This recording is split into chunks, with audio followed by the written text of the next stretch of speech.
Alors c'est Thierry Bézier, vous êtes bien sur Intruders TV France. J'ai le plaisir d'être avec Alexandre Faraud de TV Pro. Merci de me recevoir aujourd'hui. Alors, tout d'abord, TV Pro, alors on a regardé un petit peu ce que c'était. Comment toi tu nous le présenterais ? Bonjour Thierry, merci pour cette interview. La présentation de TV Pro, c'est quelque chose d'assez simple. On est parti d'un constat d'un déficit de communication pour les TPE-PME. Nous étions présents sur de nombreux salons en faisant de la prestation de plateaux d'interview, plateaux télé, et on s'est rendu compte qu'ils avaient vraiment besoin de communiquer. Donc on a décidé de créer un portail, un YouTube-like, puisqu'on propose les mêmes fonctionnalités. À une différence, c'est que c'est nous qui sommes maîtres du contenu. Il n'y a pas d'upload intempestif de professionnels. Donc c'est une plateforme B2B, tout en vidéo. Qu'est-ce qu'on peut voir, par exemple, dessus ? Alors, on peut voir tous les métiers, puisqu'on couvre l'intégralité des secteurs d'activité. On part d'un élément assez simple qui est le code NAV de l'entreprise, le premier identifiant de l'entreprise, que nous avons regroupé en 21 chaînes sectorielles pour donner la parole vraiment à tous les métiers qu'on peut trouver sur le territoire. On peut vous trouver donc sur des salons, des conférences. Comment ça se passe la prise de contact ? Vous allez vers les gens, ceux qui viennent vers vous ?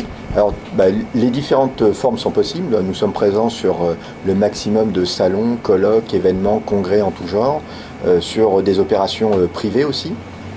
Et là, on travaille avec les attachés de presse, on travaille avec les organisateurs pour donner la parole au plus grand nombre de personnes sur chacune de ces opérations. Comment est-ce que les entreprises perçoivent ce type d'opération ? Ils vont s'en servir comme outil auprès de leurs propres clients ? Ils vont rediriger vers le lien ? Ou comment ça se passe ? Alors, d'abord, ils sont très contents de se voir en vidéo. Pour beaucoup, c'est la première fois, donc assez surpris.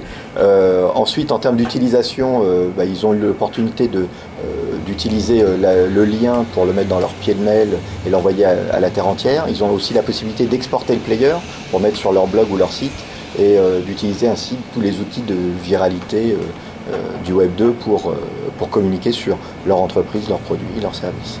Logistiquement, ça doit être assez compliqué quand même de couvrir la totalité d'un salon. Combien vous êtes ? Comment vous y arrivez ? Alors logistiquement, l'intérêt de TV Pro, c'est qu'on a réussi à industrialiser un certain nombre de process, depuis la préparation jusqu'à la diffusion. Et sur un salon, nous avons différentes façons d'être présents. Soit on a un accord avec l'organisateur du salon et on va monter un espace complet, un plateau d'interview, un plateau de conférence. Donc on est en poste fixe. Et là, on va recevoir, avec l'attaché de presse du salon, le maximum de personnes.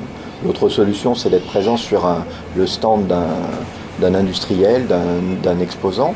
Et puis après, la troisième solution, c'est de naviguer en libre dans les allées quand on n'a pas de plateau. Et d'aller chercher les gens. Et là, on va les chercher nous-mêmes. On vient taper à chacune des portes pour dire, est-ce que vous souhaiteriez avoir une interview d'un des dirigeants de l'entreprise pour vous présenter. Vous avez déjà essuyé des refus, des entreprises qui n'étaient pas très... Très peu, finalement. Enfin oui, nous avons eu des refus.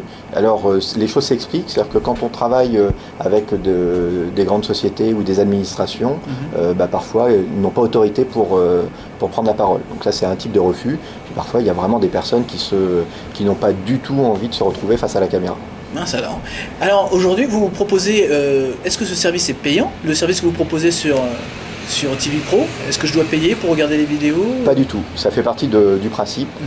Pour que l'appropriation soit totale, il faut que l'interview soit gratuite, parce que si on commence à demander de l'argent à quelqu'un pour se faire interviewer, on rentre dans un process qui est extrêmement long, auquel cas ça ne fonctionne pas. Donc les interviews sont gratuites.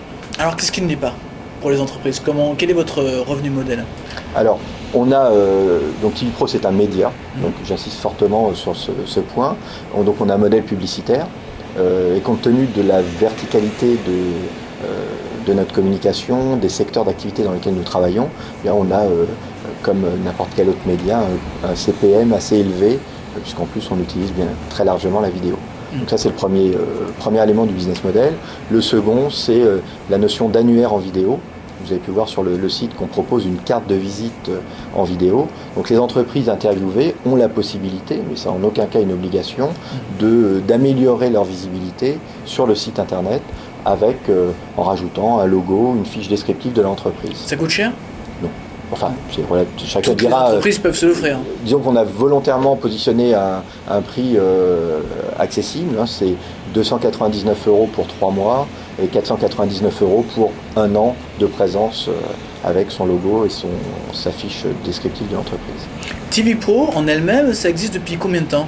Alors nous avons fait le lancement de façon officielle il y a un peu moins de 2 semaines. D'accord. Et déjà combien de vidéos? On a plus de 1400 aujourd'hui vidéos sur le site. Vous n'avez pas chômé en 2 semaines. Alors, merci Thierry, c'est pas en 2 semaines, mais officieusement le site a ouvert ses portes le 8 février. D'accord. Donc depuis janvier, on a commencé à en mettre en boîte quelques éléments fin novembre, et il y a eu une accélération entre 1er décembre et maintenant, pour arriver à entre 2 et 300 interviews par mois. Ça représente combien de salons, tout ce contenu? Alors, c'est une colle. Là, j'ai pas le chiffre exact, mais je crois qu'on a couvert une quarantaine de salons depuis le mois de janvier. Alors aujourd'hui, j'ai envie de vous demander, est-ce que justement c'est rentable? Est-ce que c'est quelque chose qui va le devenir? Vous avez déjà des projections dans l'avenir? Alors la rentabilité, c'est un véritable objectif, hein. On va être rentable dès la première année d'exploitation. Et ça, c'est lié à notre business model, à la vitesse d'accélération que nous avons eue et à la légitimité que nous avons sur le marché avec les partenariats que nous avons montés avec différentes institutions. Alors, évidemment, comme vous avez dit, la publicité est importante pour vous sur le site de TV Pro. Comment est-ce que vous attirez les gens vers TV Pro? Est-ce qu'en général, les gens ils viennent par rapport aux gens que vous avez interviewés, filmés, et donc c'est eux qui vous ramènent la plupart des visiteurs? Ou est-ce que vous-même, vous êtes obligé de communiquer là-dessus? Alors, il y a un modèle un peu vertueux qu'on découvre au fil du temps, enfin, qu'on a voulu aussi, mais on découvre certaines choses. Déjà, les partenariats avec des salons. Un organisateur de salon, à partir du moment où nous sommes présents avec un plateau d'interview, on va communiquer en amont, pendant et après. Donc et l'organisateur et nous communiquons sur des bases que nous avons. Donc déjà là, ça crée Déjà, vous installer, ça coûte pas très cher, on va dire. Ça coûte rien. La deuxième chose, c'est qu'une fois que nous avons réalisé les interviews de X personnes sur ce salon, sont les premières personnes intéressées à faire savoir qu'elles ont été interviewées. Et donc, de facto, ça crée du trafic. Et une personne qui va annoncer sa présence sur le site de TV Pro va générer de la curiosité, donc de la viralité chez ses amis, concurrents, compétiteurs. Enfin. Alors justement, il y a également des compteurs sur TV Pro. On peut voir combien de fois la vidéo a été vue, si elles sont populaires ou pas. C'est quoi la vidéo la plus populaire aujourd'hui? Qu'est-ce qui marche bien? Alors la plus populaire, c'est une personne qui a une société de franchise dans le domaine de l'automobile. Du tuning automobile. Derrière, on a des personnes qui travaillent dans le domaine de la dématérialisation. Pas le truc le plus sexy de prime abord. Et puis après, on a différents... disons que la viralité commence à s'installer. Que tant qu'on n'avait pas communiqué, les gens ne savaient pas forcément bien utiliser tous les outils. Alors, justement, est-ce qu'il y a des industries que vous refusez de couvrir? Non. Non?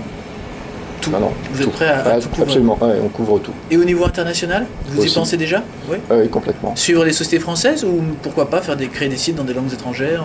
Alors, la notion d'international, c'est quelque chose qui est prévu, puisque la problématique de communication pour des entreprises, elle est quasiment la même partout. Donc l'ouverture à l'international, c'est un objectif à court terme. D'accord. Votre plus gros défi à vous, c'est quoi la difficulté aujourd'hui? Trouver des gens interviewés, gérer l'afflux de vidéos que vous devez monter, positionner sur le site. Quel est le plus grand défi pour vous? La vitesse. En fait, la difficulté est là, c'est qu'on a beaucoup de choses à faire simultanément. Il y a l'engouement qu'a généré TV Pro, donc c'est d'être capable de répondre sans jamais déplaire à toutes les sollicitations que nous avons. Et est-ce qu'il arrive qu'après coup, il y ait des sociétés qui vous recontactent pour pourquoi pas faire un film d'entreprise, venir faire d'autres choses au niveau vidéo? Alors, bien sûr. Maintenant, ça c'est l'activité de prestataire de service. Voilà, de prestation de service de notre société qui s'appelle Supleased, qui elle est capable de gérer c'est une agence de communication, donc de gérer ce type de demande. D'accord. Alexandre, merci beaucoup pour toutes ces précisions. Je crois qu'on va pouvoir maintenant découvrir TV Pro, faire un petit tour sur le site, voir un petit peu comment ça marche. Il y a des salons que vous aimeriez couvrir, que vous rêvez de couvrir au niveau national ou international? On a raté le salon du Bourget. Ah oui. Donc ça, là, dommage, on est un peu triste, parce qu'il y avait plein de belles annonces pour Airbus notamment. Et alors pourquoi vous l'avez raté? Logistique? Voilà, logistique. On ne pouvait pas être partout. Ok, dommage. Voilà. La prochaine alors? La prochaine, on y sera, c'est sûr. D'accord. Merci beaucoup Alexandre. Thierry, merci beaucoup. À bientôt. Au revoir. À bientôt.